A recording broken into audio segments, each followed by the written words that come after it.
Hi, Global Humanities parents and students. I wanted to take a minute and just do a quick vlog overview of everything that we covered in class to make sure that there weren't any questions or confusion since we're just getting things going and everything's new.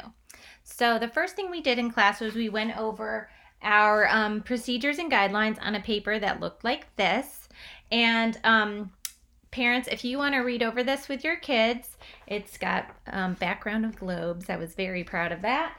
And they also should have gotten a green sheet to go with that has a list of websites that may be helpful, from Khan Academy to Crash Course, National Geographic, and a lot of current events websites. So if you would look at that, class procedures and the uh,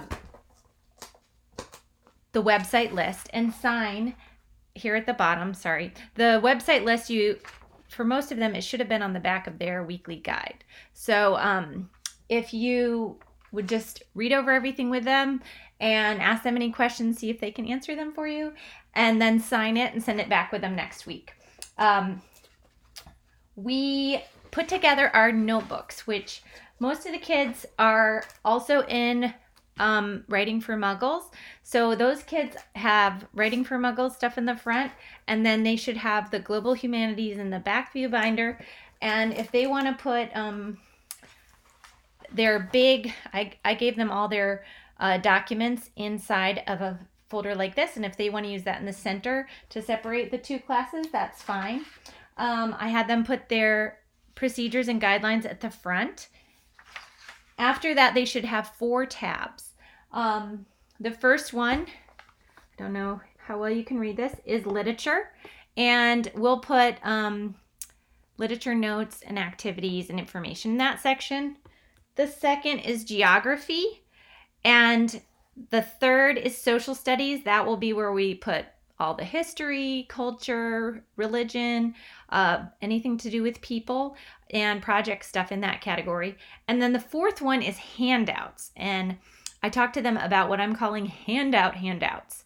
I bought the license to photocopy maps and activities from a certain company. I don't have the digital rights. That was quite a bit more expensive. So that means photocopies that I make from that company, I'm calling handouts because I can only hand them out, and I'm giving them a special section in their binder to put it, to designate that you are not going to be able to get a second copy of this during the course of the week. You won't be able to find it on the Google Drive. It's a handout. They can move these into geography, for example, if it's a map, but when I pass them out, I'm going to say put it in handouts for now. So when I refer to something as a handout, I'm usually referring to something that I don't have a digital version of. I did not create myself. You probably see a 5th tab here. That's my son's. It's just extra paper, so they don't need that tab. The 4 others is all they need. I did give them some handouts, and only 2 of the handouts I gave them will they need to reference this week. So let's talk about what I handed out. They should have a map that has the Middle East on one side, and they can use that to learn the 6 country locations that they're going to need to know for their map quiz next week, which are Iran, Iraq, Kuwait, Jordan, Egypt, and Israel. The back of that has a map of Israel. They're also going to need to complete this geography vocabulary sheet for next week. And you can look up these terms using any resource that you like, of your choosing. A brief summary, just a familiarity with the term is all they need to know, because next week in class, we're going to complete this using their globes. They don't need to do this at home. We're going to do it together. And then I gave them several other handouts that we're not going to use this week. I just wanted to go ahead and give them to them. So there's some other handouts that you'll find front and back, and maps that pertain to things we'll have upcoming. That should all be in their handout section. So it's 5 total pieces of paper, front and back. They had a weekly guide, which goes over what they have for homework this week. But I would like to point out that the weekly guide is a guide, and it's to help you and give you ideas for what you can do in your homeschool with literature, social studies, and geography. And some of the pieces I will assess, but like everything we do, I'm really just 1/5, if you will, if you think in terms of days of the week, of their teacher. You're 4/5. If that fraction annoys you, just ignore it. But the point being, if you don't have time or inclination or find that a certain piece is not working for your student, I encourage you to change it, eliminate it, or whatever it may be. I like to work with a lot of flexibility. That's one of the advantages of homeschool. So, for example, the reading this week is, I listed the book Aladdin and Other Arabian Nights Stories. There's 6 stories in there. And then I provided a link to an audio and ebook version of that. Now, for some kids, it's going to be a super easy read. They're going to fly through it. Others, it'll be more time consuming. You're welcome to do that as a read aloud. You're welcome to do some, but not all of the stories. You're welcome to do all of them. The reading of that is just to get us started into folktales related to certain cultures. And I've asked them to use page flags or jot down ideas about the culture and religion and what they can absorb about Persia. Most of our literature, most of our reading is living books that are meant to provide a backdrop. So that's why I've provided so much choice on our reading lists, because I want your kids to have something that they can connect with.